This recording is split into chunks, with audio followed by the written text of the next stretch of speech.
वो कहते हैं ना, तुम जान जान कह के मेरी जान ले गए। तो बस समझ जाइए कि कुछ ऐसा ही हुआ है सचिन के साथ।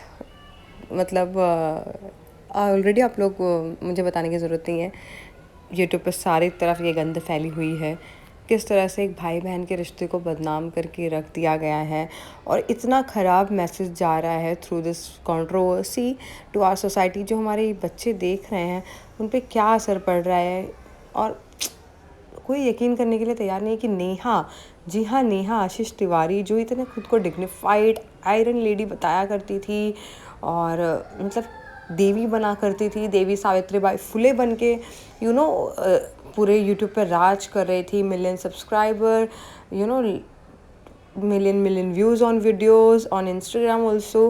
एंड जो उनका पूरा इमेज था देवी वाला, वो सब मटिया मेट हो चुका है फ़िलहाल, और सबको उनकी सच्चाई पता चल गई है। और ये जो है ना, बहुत झकझोर के रख दिया है।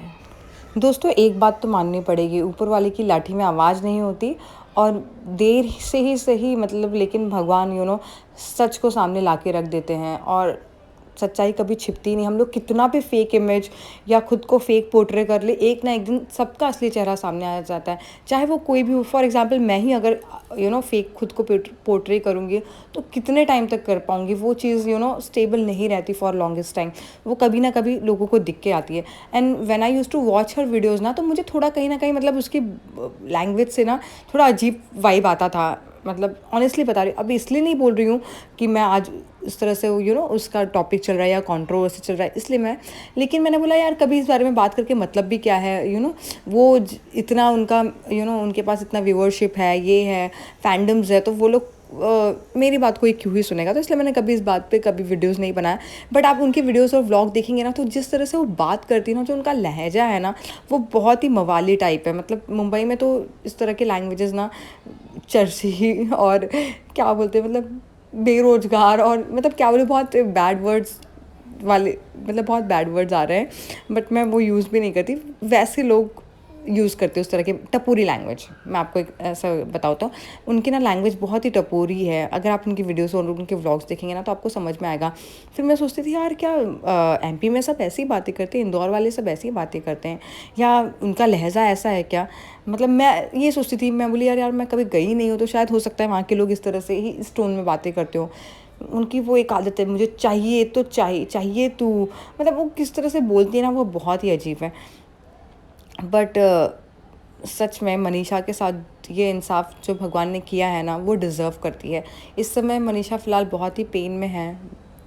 कोई भी होगा यार, या मेरे साथ भी ऐसा हुआ होता, मेरे पति भी मुझे चीट कर रहे होते, तो मुझे भी मेरे लिए भी वो बहुत ही डिफ़िकल्ट होता तो फेस। और उनका तो पूरा सब कुछ यूट्यूब पे है, सरेआम है, सोशल मीडिया पे है, सारे लोग, सारी दुनिया इसके बारे में बातें कर रही है, वीडियो बना रही है, तो सोचिए उनके लिए कितना डिफ़िकल्ट टाइम है।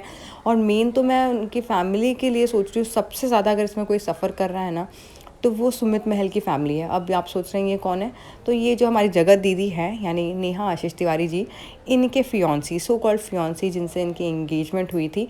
अब उनकी फैमिली सोचो, जो इतने फ़क्र से लोगों को बता रही थी कि हमारी बहू इतनी पॉपुलर है, हमारी बहू ये, हमारी बहू वो, और अब वो लोग तो सबसे मुँह छुपाते फिर रहे होंगे। उनकी क्या हालत हुई होगी समाज में, मतलब कैसे फेस कर रहे होंगे वो अपने रिश्तेदार को, और ये सब मैं तो सोच के हैरान परेशान हूँ। बिकॉज मेरी बेटी भी है और एक बेटा भी है, तो मैं ना वो दर्द समझ सकती हूँ कि वेदर, मतलब यार इज़्ज़त तो इज़्ज़त होती है, चाहे वो लड़की की हो चाहे लड़की की हो, सबकी इज़्ज़त एक ही होती है। ऐसा नहीं है कि सिर्फ लड़की वालों की ही इज़्ज़त जाती है।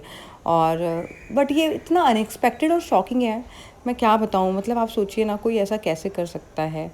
और मैं आपको अगर इनकी लव स्टोरी बताऊँ, तो इसकी शुरुआत कहाँ से हुई, जब सचिन ने अम्बाला में अपना एक बहुत आलीशान बंगला तैयार किया, और उसका गृह प्रवेश यानी घर वो जो लोगों ने रखा था। हमारे यहाँ मतलब यूपी से भी ज़्यादा बिहार में जब घर, मतलब ये घर वगैरह बनाते हैं ना, तो घर बोझ होता है ना, तो उसमें वो काफ़ी बहुत बड़ा फंक्शन होता है। हमारे यूपी में भी होता है, हमारे यहाँ भी बकरी का होम और ये सब चीज़ें होती है, तो बहुत ही लार्जर लेवल पे ये सब चीज़ें की जाती है। तो इसी तरह से उनके यहाँ पे भी थी, घर भोज था, उन्होंने सारे क्रिएटर्स को भी इनवाइट किया था फैमिली के साथ साथ। और वहीं पे जब मैडम ने उनका महल देखा तो वो वहाँ पर थोड़ा फिसल गई। फिर वो भाई के रिश्ते से उन्होंने ये यू टर्न लिया और उसको थोड़ा सा अलग वे में ले जाने लगे रिश्ते को। पता नहीं अब उनको वो महल देखकर फिसली या क्या देखकर फिसली, वो तो वही जानती होंगी कि उनको ऐसा क्या अच्छा लगा। बट जहाँ तक की स्टोरी है ऐसा ही है।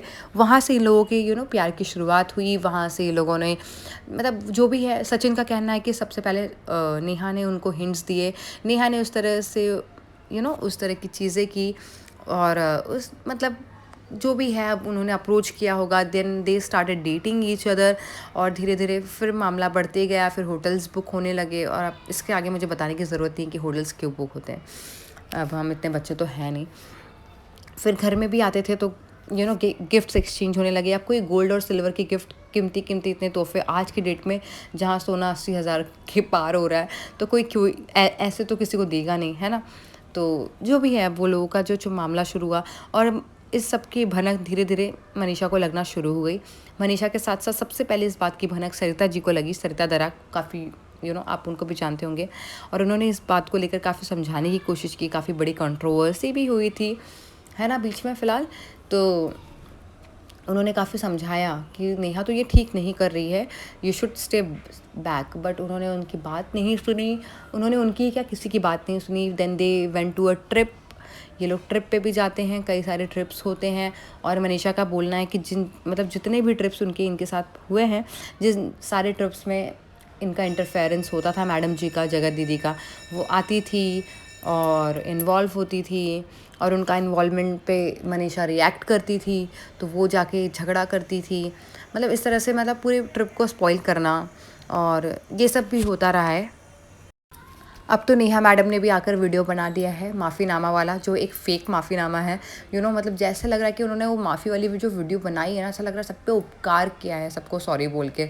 जी, और जिनको सॉरी बोलना चाहिए था, जो सॉरी डिज़र्व करता है, उनको मैडम जी ने सॉरी नहीं बोला।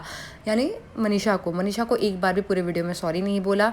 और सरिता जी से माफ़ी मांगी, नीतू से माफ़ी मांगी और अपने सो कॉल्ड फ्रेंड्स, जो भी उनके क्रिएटर फ्रेंड्स हैं, उनसे सबसे माफ़ी मांगी है। और अभी भी बोलते हैं ना, रस्सी टूट गई बट बल नहीं गया है मैडम का। अभी भी इतना सब कुछ होने के बाद भी और इन्होंने खुद भी इस बात को एक्सेप्ट कर लिया कि जी हाँ, उनके रिलेशंस थी सचिन के साथ। अब दोनों ओर से मतलब ऑफिशियली अनाउंस हो चुका है कि ब्रेकअप हो गया है और रिश्ते में थे, इस बात का दोनों तरफ से आ चुका है कंफर्मेशन। गाइज़, मैं इतना सब कुछ बताने में तो आप लोगों का वेलकम करना ही भूल गया। Hello guys, welcome and welcome back to my channel, welcome to my new video. कैसे हैं आप लोग? और आज के वीडियो में मैं आप लोगों को इनकी लव स्टोरी और अब तक मामला कहाँ तक पहुँचा है और क्या हो रहा है, ये सब इस वीडियो के थ्रू आप लोगों को बताने जा रही हूँ। ऑलरेडी थोड़ा बहुत बता चुकी हूँ और आगे वीडियो में आपको थोड़ा बताऊँगी। बट फ़िलहाल आप जो व्लॉग में देख रहे हैं, ये तुलसी विवाह के दिन का व्लॉग है और बस उसके एक दिन पहले से व्लॉग शुरू हुआ है। यहाँ पे मैं भगवद गीता पढ़ रही हूँ। और चलिए, जिस मामले में हम लोग बात कर रहे थे तो उस मामले को कंटिन्यू करते हैं। जैसा कि जो कंट्रोवर्सी अभी यूट्यूब पे चल रही है सचिन, मनीषा और नेहा मैडम की, तो इससे सभी लोग वाकिफ़ है। लेकिन अभी जो है सब जगह से सब पत्ते खुलना स्टार्ट हो गए हैं और सब अब धीरे धीरे एक एक करके सामने आ रहे हैं और नेहा की असलियत बता रहे हैं कि नेहा कितनी डोमिनेटिंग नेचर की हैं, कितना उन्होंने लोगों को परेशान, कितना टॉर्चर करके रखा था, कितना सब पे प्रेशर बना के रखा था, दबाव डाल के रखा था कि उनके अगेंस्ट कोई नहीं बोलेगा और जो हैं बस वही है। वो सबको धमकियाँ देती थी कि मैं तो देवी हूँ, मैं देवी की इमेज है मेरे इतने फ़ैन फॉलोअर्स हैं मेरे, तो तुम्हारी बातों पे कोई यकीन नहीं करेगा अगर तुम लोग मेरे खिलाफ़ कुछ बोलोगे भी। तो सोचिए ना, लोगों को सोशल मीडिया इतना हावी हो जाता है यार लोगों के ऊपर कि इतना गुरूर लोगों को सोशल मीडिया फॉलोअर्स का हो जाता है।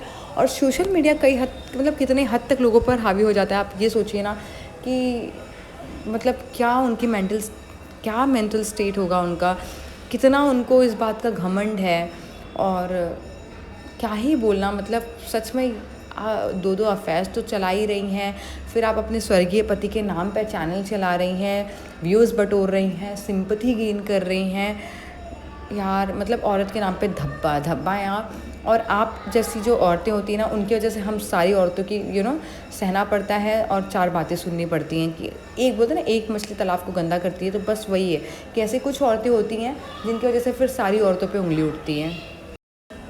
अभी भी कंटिन्यू इनके व्लॉग्स और वीडियोस आ रहे हैं इंस्टाग्राम और यूट्यूब पे। इनकी भाभी जी हॉस्पिटलाइज हैं, जी हाँ वो प्रेग्नेंट हैं इनकी भाभी, और उनकी डिलीवरी भी हो चुकी है। अभी बेबी बॉय या गर्ल है ये इन्होंने कंफर्मेशन नहीं दिया है, और लेकिन उसके व्लॉग्स ला रही हैं उससे रिलेटेड। बट इससे तो अच्छे इनके भाई हैं जो उन्होंने पहली लाइफ में आकर अपनी बहन की गलती को एक्सेप्ट किया और सबसे अपोलोजाइज़ किया इस बात को लेकर, और उन्होंने माना कि हाँ मेरी बहन का अफेयर था सचिन के साथ, और उसके लिए उन्होंने माफ़ी भी मांगी।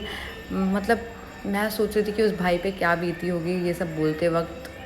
आई डोंट नो यार, मतलब एक ही घर में रहना और फेस करना, और तो सोचिए इनके माँ बाप को ही पता था कि क्या चल रहा है, इनका सचिन के साथ अफेयर भी है। इनफैक्ट इस बात की कंफर्मेशन नीतू के वीडियो से हमें पता चली। नीतू भोपाली, जी हाँ, जो इनकी खूब बहुत ज़्यादा क्लोज फ्रेंड थी, जिनको ये दीदी दीदी बोलती थी, और उनको भी इन्होंने खूब जमकर ब्लैकमेल किया है दोस्तों। बहुत ज़्यादा इनको भी टॉर्चर भी किया है मेंटली, और बहुत ज़्यादा ब्लैकमेल भी करके रखा था। वो भी अब खुलकर सामने आ गई हैं मैदान पे, फ्रंट फुट पे वो भी खेल रही हैं इस वक्त। और उन्होंने भी अपने वीडियोस के थ्रू बताया कि उनकी मम्मी को भी सब भी पता था इस बारे में कि नेहा का अफेयर है। वो तो अपनी उनको मतलब नीतू जी अपने उनकी नेहा की मम्मी से बोल रही थी कि इनकी शादी करवा दो, ये अपने घर चली जाएगी, सब मामला ठीक हो जाएगा, किसी को कुछ पता नहीं चलेगा। लेकिन मैडम की प्लानिंग तो सुनिए, उन्होंने सचिन को बोला था कि मैं अपने हस्बैंड को टच नहीं करने दूंगी, तुम अपने वाइफ को टच मत करना, तुम प्रेगनेंसी प्लान मत करना मनीषा के साथ, तुम लेकिन मनीषा के साथ अच्छे टर्म्स में रहो, अच्छे से बातें करो। ये सब ये जो इन्फॉर्मेशन है इनकी चैट्स लीक हुई है, उसी के दौरान पता चला है। मतलब सोचिए ना कितना दिमाग लगाया है। फिर क्या कि मैंने ये देखिए उससे एंगेजमेंट करके इतना पैसे कमाए, इतने व्यूज़ कमाए, उस इतने व्यूज़ से इतने पैसे कमाए एंगेजमेंट करके। मतलब कितने हद तक ये बंदी गिर चुकी है पैसों के लिए, व्यूज़ के लिए। मतलब इनको तो मुझे लग रहा है कि seriously she needs a psychiatrist यार। इनको ना सोशल मीडिया हावी हो चुका है, और उससे रिलेटेड इनको ज़रूर कोई बीमारी हो गई है। चलिए दोस्तों, इसी के साथ इस व्लॉग को एंड करते हैं, और अब जो भी मतलब इस कंट्रोवर्सी में लेटेस्ट अपडेट रहेगी मैं आप लोगों के साथ शेयर करूँगी अपने वीडियोज़ के माध्यम से। तो चैनल को सब्सक्राइब करें, वीडियो को लाइक करें।